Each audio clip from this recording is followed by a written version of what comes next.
Hey everybody, my name is Valeria and I want to talk about my experience with Samadhi Yoga Ashram. So I took this course during the pandemic and I think it was one of the best decisions that I've made. Although it's an online course and at the beginning I thought it won't be very, it won't be the same quality or the same as going in person. I found the team to be very professional. It was really well structured, so I did 200 hours of multi-style yoga. We had online classes, and Ashu, there was a very funny guy there. Ashu explained really well the technique, um, the alignment, the postures.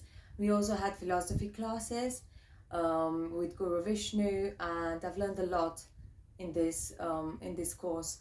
I think it was a very spiritual experience as well, and a self-discovery experience, a life learning process.